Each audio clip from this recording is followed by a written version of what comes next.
بسم اللہ الرحمن الرحیم. ناظرین، وی لاگ نمبر 2 پیج 661 معارف القرآن جلد اول سورۃ البقرہ نمبر 2 اور آیت نمبر 281. ناظرین، قرآن کریم کا ترجمہ، تشریح اور تفسیر ہم آپ کے سامنے رکھ رہے ہیں. اس قرآن کریم یعنی اس کتاب قرآن کریم کا رائٹرز ہیں مفتی اعظم پاکستان حضرت مولانا مفتی محمد شفیع صاحب رحمۃ اللہ علیہ، اور کتاب کا ٹائٹل ہے معارف القرآن جلد اول سورۃ الفاتح سے لے کر سورۃ البقرہ پارہ اول تا پارہ تیسرا رکوع 8واں. مفتی اعظم پاکستان حضرت مولانا مفتی محمد شفیع صاحب عثمانی رحمۃ اللہ علیہ جو کہ رائٹر ہیں اس کتاب کے. بسم اللہ الرحمن الرحیم. الحمد للہ وکفی وسلام علی عبادہ الذین اصطفی. قال النبی صلی اللہ علیہ وسلم خیرکم من تعلم القرآن وعلمہ.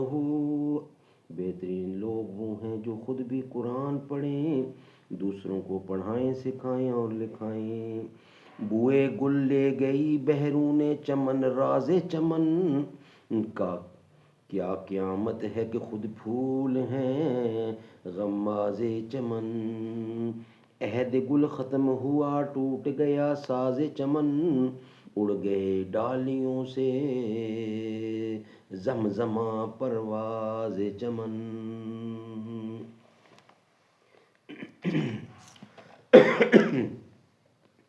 اور سورۃ روم کی اس آیت میں بظاہر یہ دوسری تفسیر ہی راج معلوم ہوتی ہے.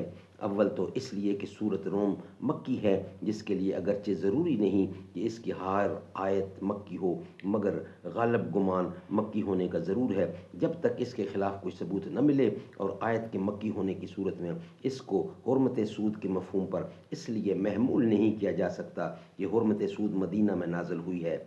اس کے علاوہ اس آیت سے پہلے جو مضمون آیا ہے اس سے بھی دوسری تفسیر ہی کا رجحان معلوم ہوتا ہے، کیونکہ اس سے پہلے ارشاد ہے فاتی ذا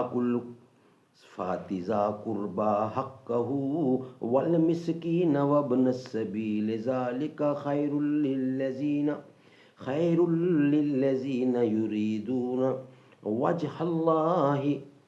30 کی 38 نمبر آیت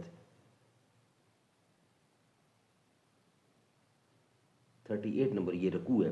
قرابت دار کو اس کا حق دیا کرو اور مسکین اور مسافر کو بھی، یہ ان لوگوں کے لیے بہتر ہے جو اللہ کی رضا کے طالب ہیں. اس آیت میں رشتہ داروں اور مساکین اور مسافروں پر خرچ کرنے کے ثواب ہونے کے لیے یہ شرط لگائی گئی ہے کہ اس میں نیت اللہ تعالیٰ کی رضا جوئی کی ہو. تو اس کے بعد والی آیت مذکورہ میں اس کی توضیح اس طرح کی گئی ہے کہ اگر مال کسی کو اس غرض سے دیا جائے کہ اس کا بدلہ اس کی طرف زیادہ ملے گا تو یہ رضا جوئی حق تعالیٰ کے لیے خرچ نہ ہوا، تو یہ رضا جوئی حق تعالیٰ کے لیے خرچ نہ ہوا، اس لیے اس کا ثواب نہ ملے گا. بہرحال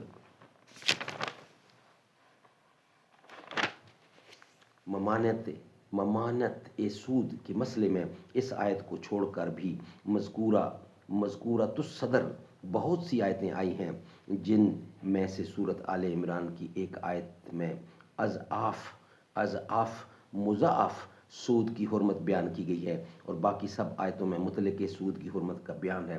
اس تفصیل سے یہ تو واضح ہو گیا کہ سود خواہ اضعاف مضاعف اور سود در سود ہو یا اکہر اکہرا سود، بہرحال حرام ہے، اور حرام بھی ایسا شدید کہ اس کی مخالفت کرنے پر اللہ اور اس کے رسول کی طرف سے اعلان جنگ سنایا گیا ہے. ناظرین، یہ تھا آج کا دوسرا ویلاگ.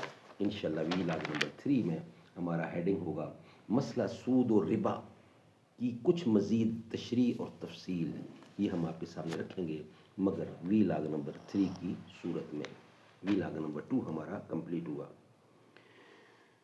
اے رسول ہمیں خاتم المرسلین، تجھ سا کوئی نہیں، تجھ سا کوئی نہیں، ہے عقیدہ یہ اپنا بے صدق و یقین، تجھ سا کوئی نہیں، تجھ سا سا کوئی نہیں، دستے قدرت نے ایسا بنایا تجھے، جملائے اوصاف سے خود سجایا تجھے، اے ازل کے حسین، اے ابد کے حسین، تجھ سا کوئی نہیں، تجھ سا کوئی نہیں۔